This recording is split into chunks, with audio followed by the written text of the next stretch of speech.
Pada Juni 2019, aku pergi ke daerah lain untuk melaksanakan tugas-tugasku. Aku tidak pulang ke rumah selama lebih dari setahun. Jadi suamiku yang tidak percaya melaporkanku dan ibuku. Agar tidak ditangkap polisi, aku tidak berani pulang ke rumah sejak itu. Aku juga tidak berani mengunjungi ibuku. Aku sering memikirkannya. Ibuku makin tua. Ayahku telah lebih dahulu meninggal, dan dia tidak punya kerabat yang bisa merawatnya. Karena kini dia telah dilaporkan oleh suamiku, dia tidak berani berinteraksi dengan saudara-saudari. Aku tidak tahu keadaannya, atau bagaimana kondisinya saat ini. Ibu bekerja keras membesarkanku, dan kini dia sudah tua dan memerlukan seseorang untuk merawatnya. Aku bukan hanya tidak dapat berada di sisinya untuk melakukan tugasku sebagai anak, tetapi aku juga telah melibatkannya dan membuatnya hidup dalam ketakutan. Setiap kali memikirkannya, aku merasa sangat tertekan dan berutang pada ibuku. Dan aku mendambakan hari ketika aku dapat pulang untuk mengunjunginya dan melaksanakan tanggung jawabku sebagai anaknya. Namun, aku takut ditangkap polisi jika pulang ke rumah. Aku pun sedang sibuk melaksanakan tugasku, sehingga aku tidak dapat pulang untuk menengoknya. Pada bulan Juli 2023, dalam sebuah pertemuan, aku mendengar dari seorang saudari bahwa ibuku mulai terkena demensia dan bahwa dia tidak bisa lagi mengurus dirinya sendiri dan kini tinggal di sebuah panti lansia. Aku nyaris tidak mempercayai yang kudengar. Bagaimana bisa ibuku terkena demensia? Dia tidak dapat mengurus dirinya sendiri dan tidak mempunyai kerabat untuk mengurusnya. Tak dapat kubayangkan betapa besar penderitaan yang pasti telah dia alami. Kutahan perasaanku selama pertemuan itu. Belakangan, ketika sudah tenang, di malam hari, aku berpikir, bagaimana bisa ibuku terkena demensia? Jika dia terkena penyakit lain, setidaknya pikirannya tetap jernih, dan dalam sakitnya, dia mampu untuk merenung, memahami diri sendiri dan memetik pelajaran. Mungkin saja dia akan sembuh dari penyakit itu. Namun, mengingat bahwa dia tidak dapat beraktivitas secara normal, bagaimana mungkin ada harapan baginya untuk diselamatkan? Aku juga merasa bahwa dia mungkin terkena demensia karena suamiku melaporkan ibuku dan aku. Hal itu membuatnya tidak dapat menghadiri pertemuan dan melaksanakan tugasnya. Dan dia juga pasti mengkhawatirkanku. Mungkin karena itulah pikirannya terpengaruh.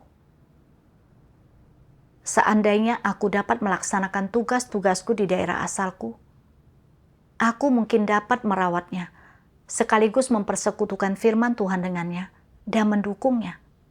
Dan mungkin dia tidak akan terkena penyakit itu. Di saat seperti ini, ketika ibuku sangat memerlukan perhatianku, aku malah tidak bisa berada di sisinya. Apa artinya dia membesarkan seorang putri seperti diriku? Aku merasa teramat berutang pada ibuku. Aku tidak bersemangat lagi untuk melaksanakan tugas-tugasku, dan bahkan menyesal telah pergi ke daerah lain untuk melaksanakannya. Setelah pengawas mengetahui keadaanku, dia membacakanku sebuah kutipan firman Tuhan.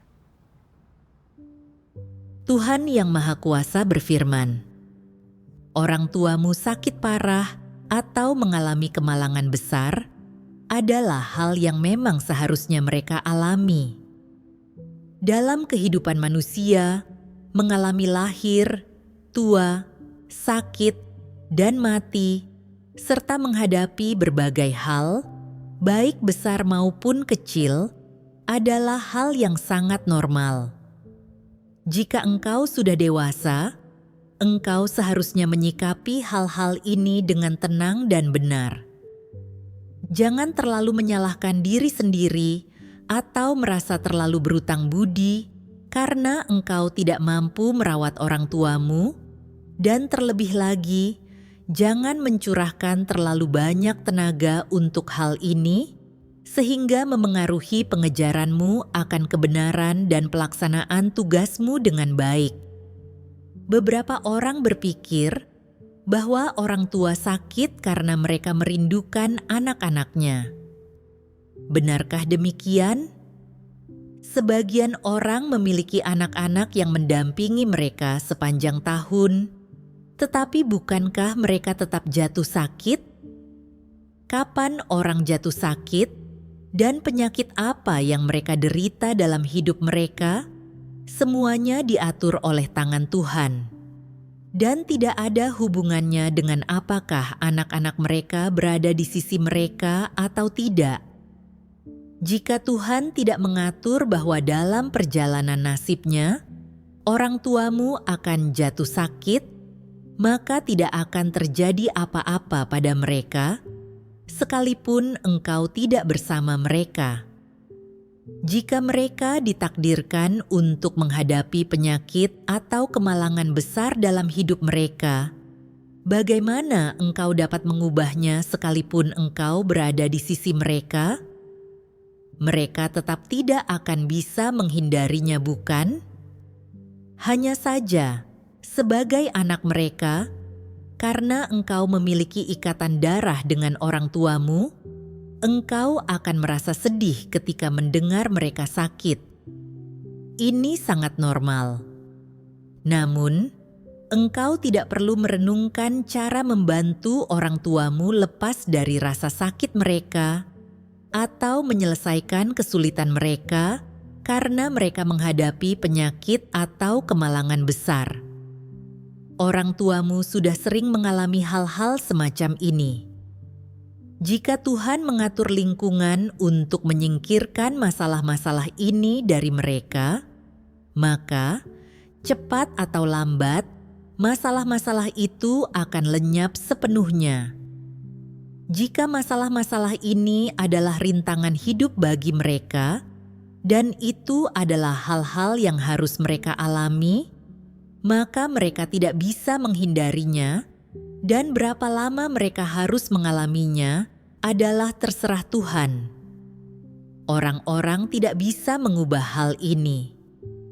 Jika engkau ingin mengandalkan kekuatanmu sendiri untuk menyelesaikan masalah-masalah ini dan ingin menganalisis serta menyelidiki sebab dan akibatnya, itu adalah pemikiran yang bodoh dan itu tidak perlu.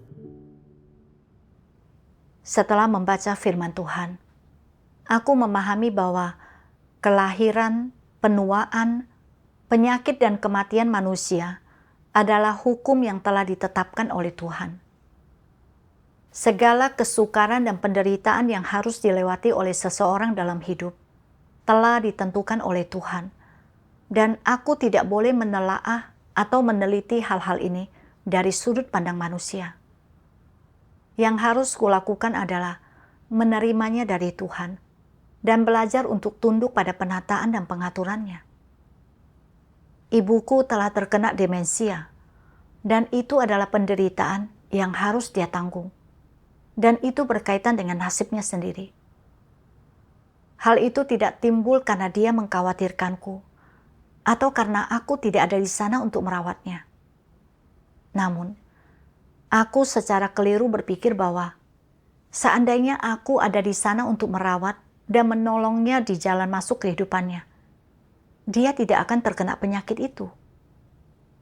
Ini adalah kesalahpahaman tentang kedaulatan dan penataan Tuhan, serta pikiran yang menyimpang. Aku berpikir tentang beberapa orang tua di dunia ini yang anak-anaknya ada di sisi mereka untuk menemani dan merawat mereka. Pada akhirnya, mereka tetap menderita penyakit-penyakit yang menimpa mereka. dan meninggal pada waktu yang telah ditetapkan. Anak-anak mereka ada di sisi mereka untuk merawat mereka. Tetapi itu tidak lantas berarti mereka terhindar dari penderitaan besar. Penyakit ibuku dan tingkat keparahannya, semuanya telah ditetapkan oleh Tuhan. Aku hanya mampu merawatnya jika aku pulang. Tetapi aku tidak mungkin bisa meringankan penderitaannya. Aku harus tunduk dan mempercayakan penyakit ibuku kepada Tuhan. Membiarkannya menata dan mengatur segalanya. Dan mencurahkan hatiku pada tugas-tugasku.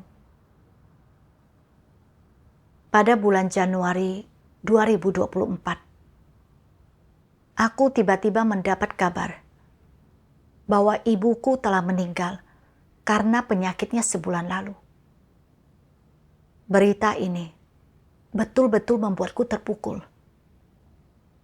Aku tidak pernah berpikir bahwa ibuku akan meninggal secepat itu.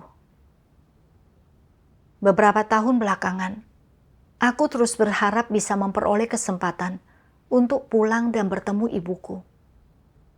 Namun, sebelum aku dapat memenuhi baktiku sebagai anak, dia terlanjur meninggalkan dunia ini selamanya.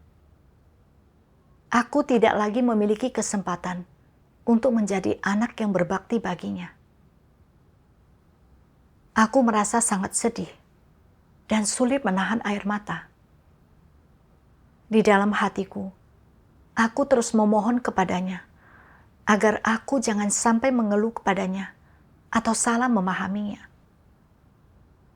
Aku duduk termenung di depan komputer di sepanjang siang, tanpa semangat untuk melaksanakan tugas-tugasku.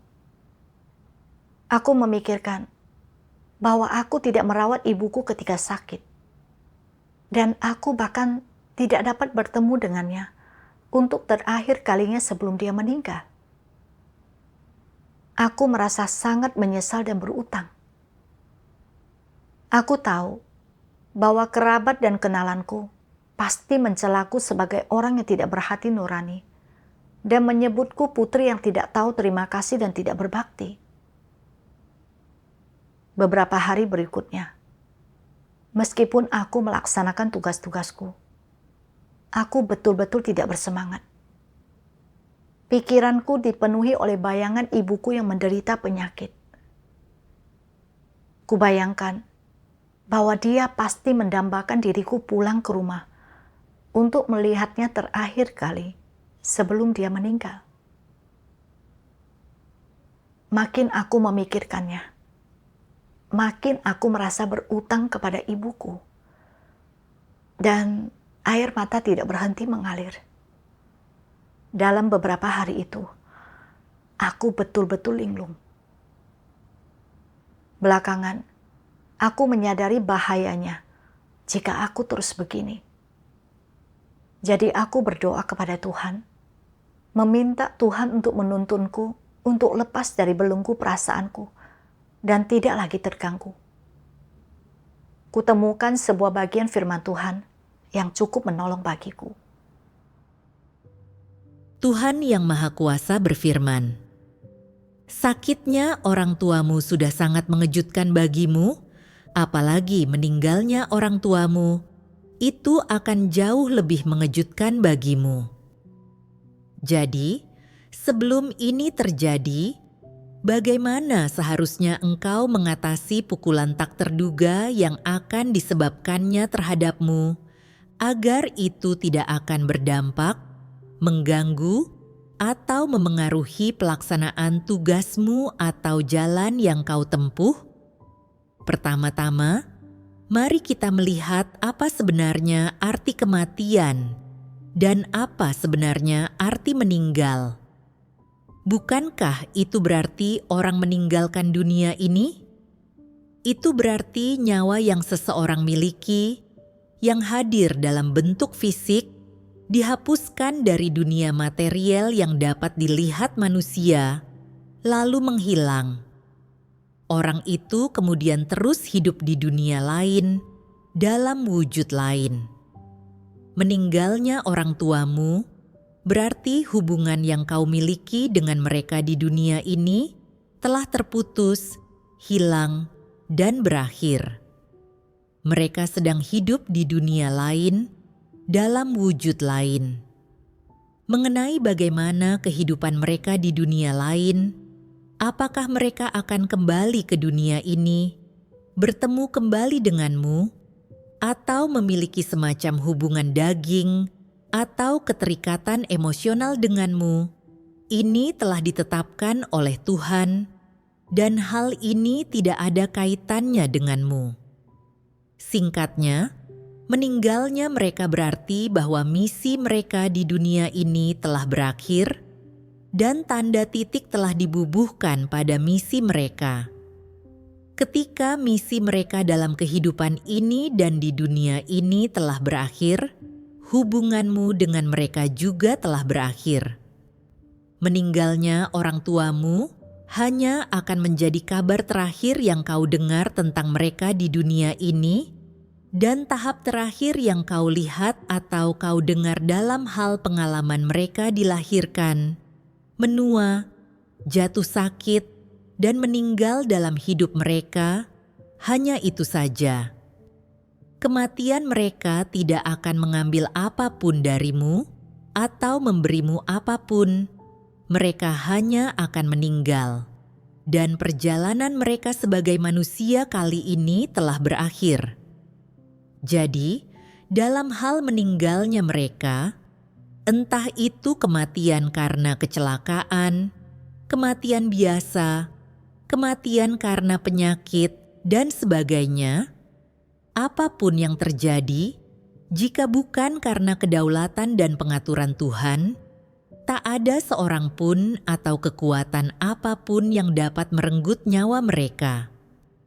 Kematian mereka hanya berarti akhir dari kehidupan jasmani mereka. Jika engkau merindukan mereka dan mengenang mereka, atau merasa bersalah terhadap mereka karena perasaanmu, itu tidak seharusnya. Semua ini tidak perlu. Mereka telah meninggalkan dunia ini, jadi tidak ada gunanya memikirkan hal ini lebih jauh, bukan? Engkau mungkin berpikir, apakah orang tuaku merindukanku selama bertahun-tahun ini? Seberapa besarkah penderitaan mereka karena aku tidak berada di sisi mereka untuk memenuhi kewajibanku dalam berbakti kepada mereka? Selama bertahun-tahun ini, aku selalu ingin menghabiskan beberapa hari bersama mereka. Aku tidak pernah menyangka mereka akan meninggal begitu cepat. Aku merasa sedih dan bersalah. Ini tidak perlu. Hal-hal itu tidak ada hubungannya denganmu. Mengapa hal-hal itu tidak ada hubungannya denganmu?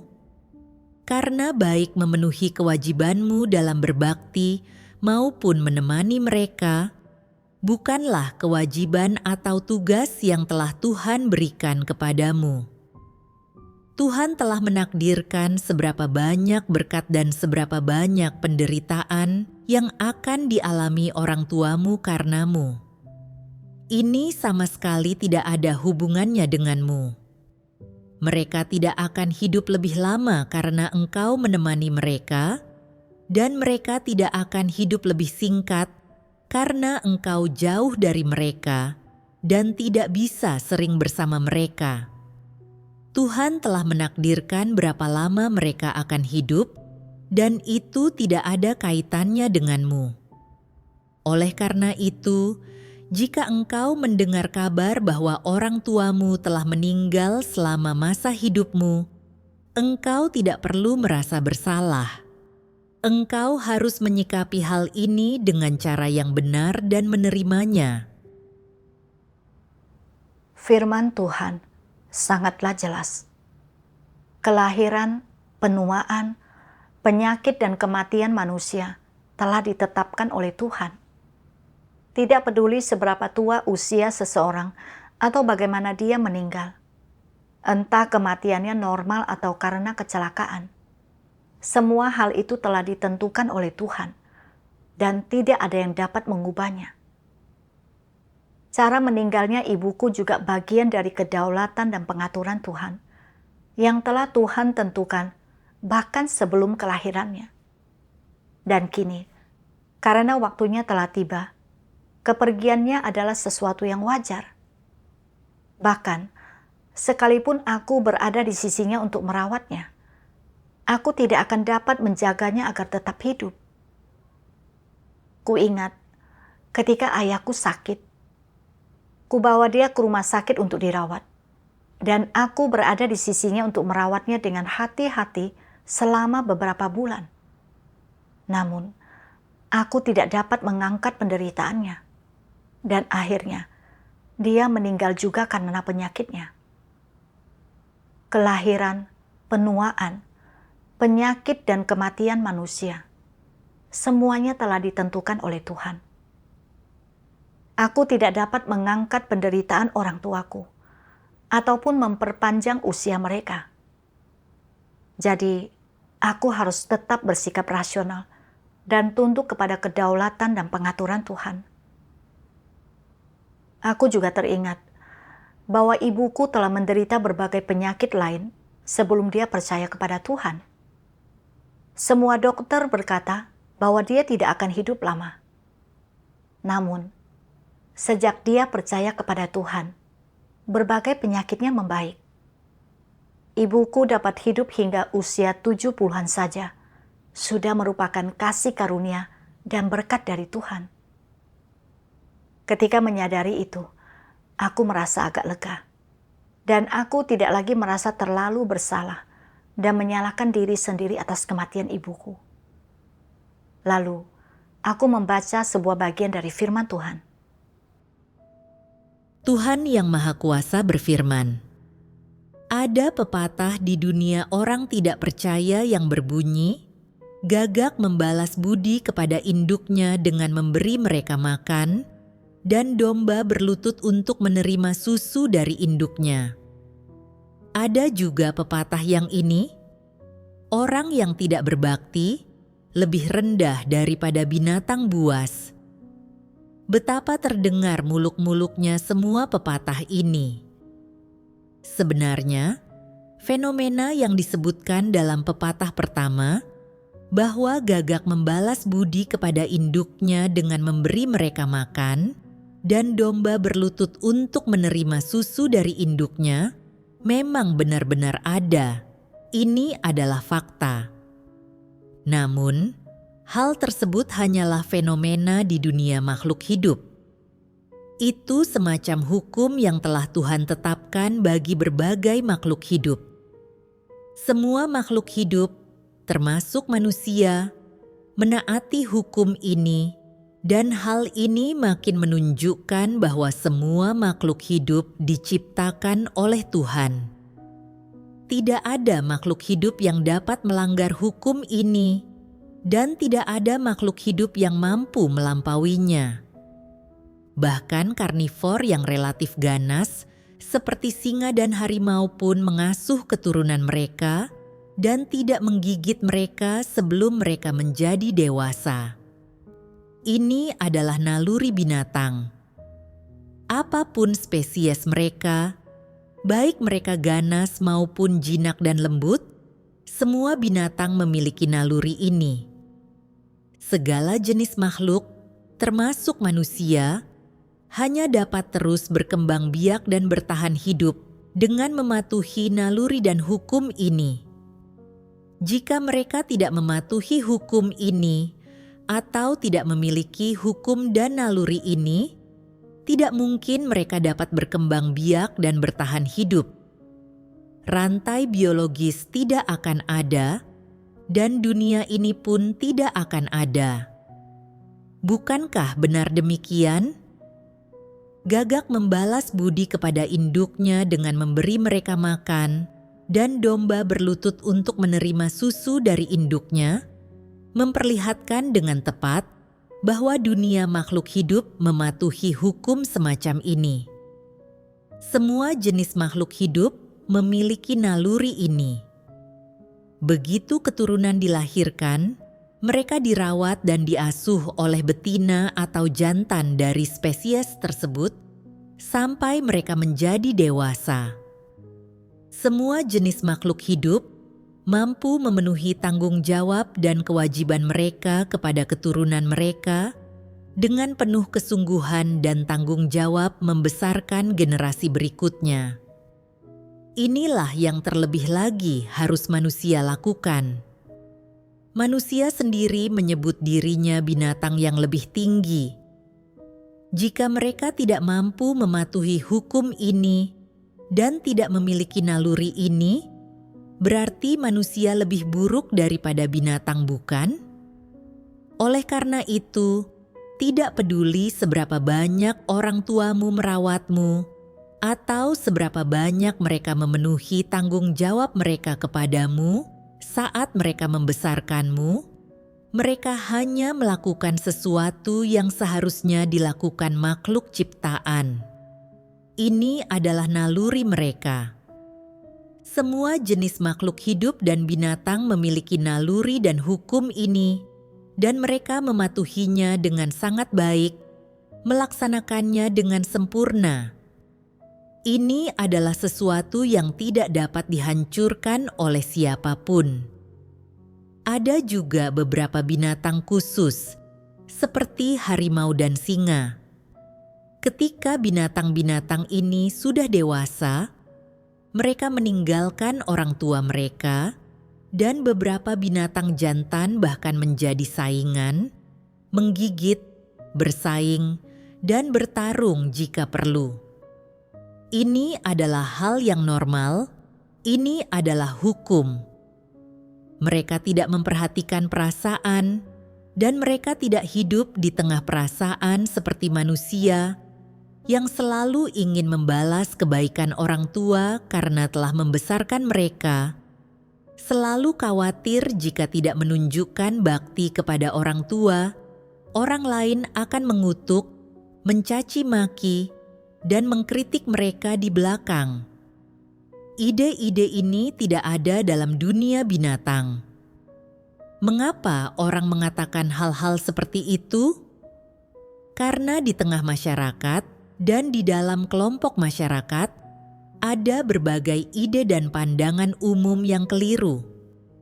Setelah orang dipengaruhi, dirusak, dan dibusukkan dengan hal seperti ini, muncullah berbagai cara dalam menafsirkan dan menangani hubungan orang tua dan anak dalam diri mereka.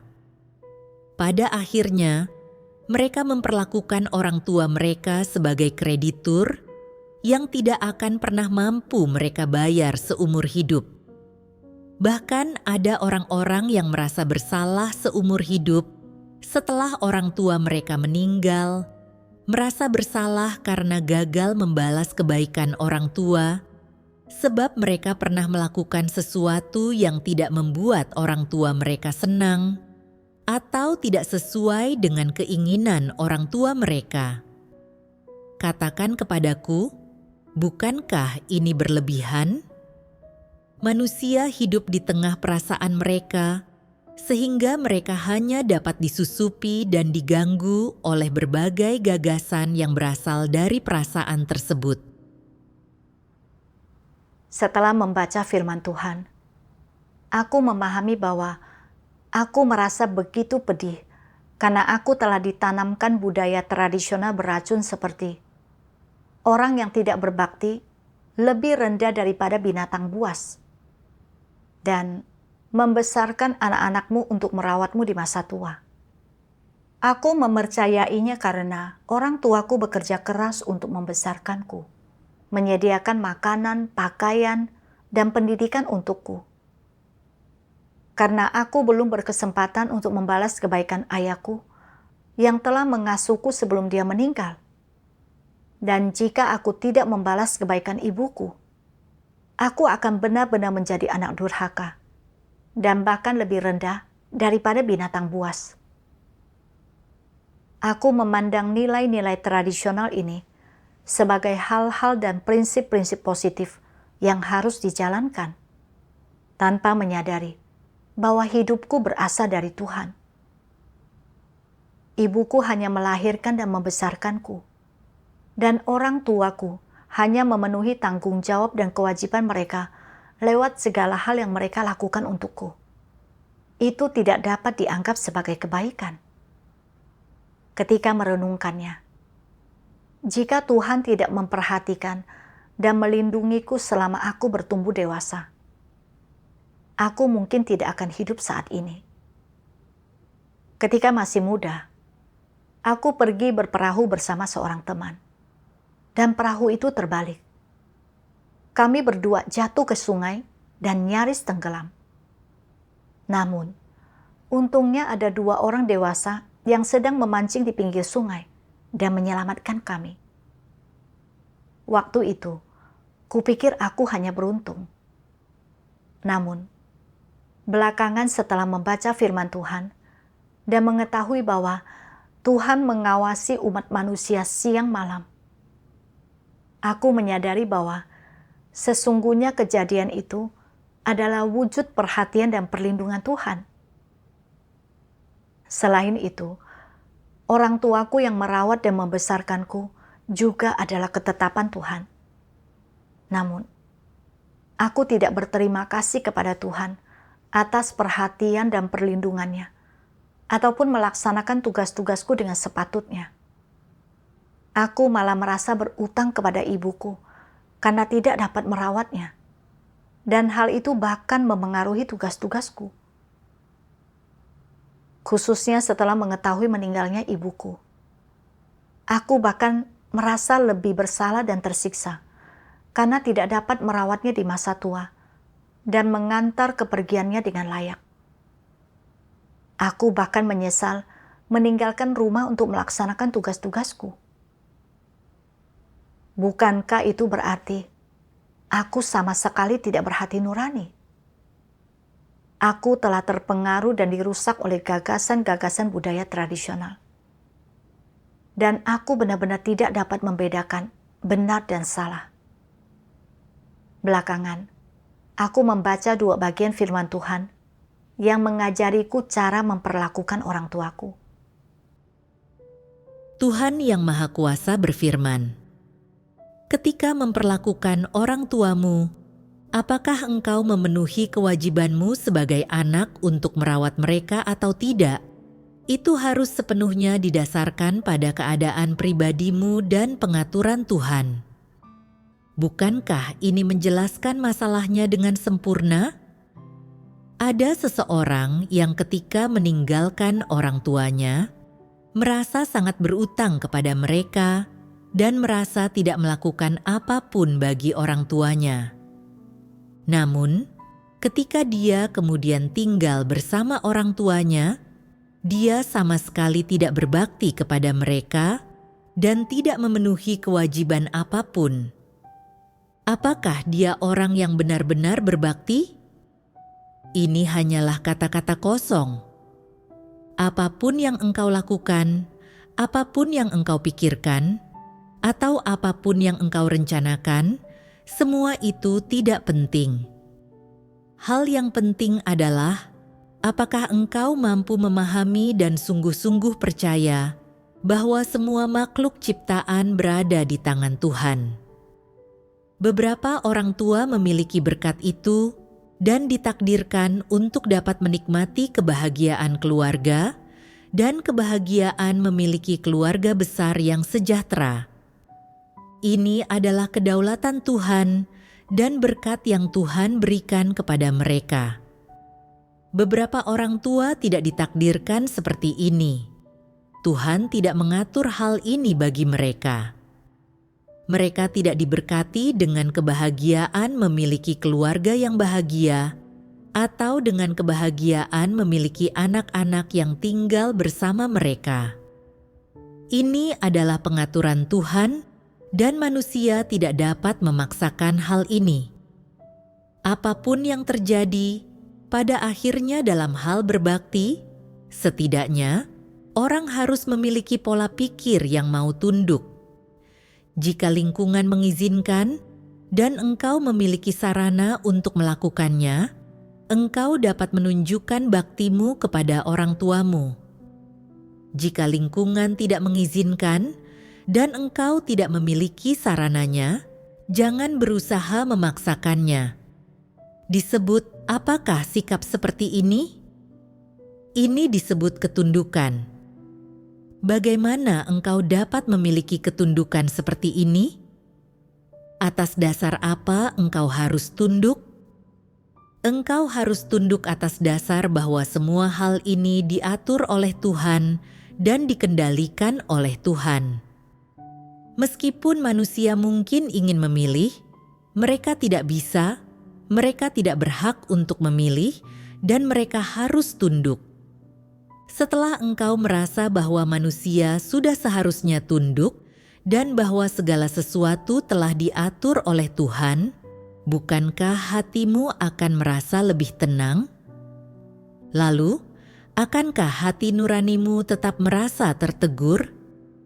Hati nuranimu tidak akan lagi terus-menerus tertegur, dan ide bahwa engkau belum berbakti kepada orang tuamu tidak akan lagi menguasai dirimu. Kadangkala, engkau mungkin masih memikirkannya, karena hal ini adalah pemikiran atau naluri normal dalam kemanusiaan, dan tak seorang pun mampu menghindarinya. Sebagai anak, engkau harus mengerti bahwa orang tuamu bukanlah krediturmu. Jika yang kau pedulikan hanyalah membalas kebaikan orang tuamu, ini akan menghalangi banyak tugas yang harus kau laksanakan. Ada banyak hal yang harus kau lakukan dalam kehidupanmu, dan tugas-tugas yang harus kau laksanakan ini adalah hal-hal yang harus dilakukan makhluk ciptaan, serta telah dipercayakan kepadamu oleh Sang Pencipta, dan tidak ada kaitannya dengan membalas kebaikan orang tuamu. Menunjukkan bakti kepada orang tuamu, membalas budi dan kebaikan mereka. Semua ini tidak ada kaitannya dengan misi hidupmu. Dapat juga dikatakan bahwa tidaklah wajib bagimu untuk menunjukkan baktimu kepada orang tuamu, membalas budi, atau memenuhi tanggung jawabmu kepada mereka. Sederhananya, engkau dapat melakukannya dan memenuhi sedikit tanggung jawabmu jika keadaanmu memungkinkan. Apabila tidak memungkinkan, engkau tidak perlu memaksakan diri untuk melakukannya. Jika engkau tidak dapat memenuhi tanggung jawabmu untuk berbakti kepada orang tuamu, itu bukanlah kesalahan yang sangat serius. Ini hanya sedikit bertentangan dengan hati nurani serta keadilan moralmu, dan engkau akan dikecam beberapa orang. Itu saja. Namun setidaknya, hal ini tidak bertentangan dengan kebenaran. Jika ini demi melaksanakan tugasmu dan mengikuti kehendak Tuhan, engkau bahkan akan diperkenan oleh Tuhan. Oleh karena itu, mengenai berbakti kepada orang tuamu, selama engkau memahami kebenaran dan memahami tuntutan Tuhan terhadap manusia, sekalipun kondisimu tidak memungkinkanmu untuk berbakti kepada orang tuamu, hati nuranimu tidak akan merasa tertuduh. Firman Tuhan secara jelas memaparkan cara untuk memperlakukan orang tua kita. Itu terutama bergantung pada kondisi dan kemampuan kita. Jika kondisi memungkinkan dan kemampuan kita memadai, kita dapat memenuhi tanggung jawab kita dan berbakti kepada orang tua kita.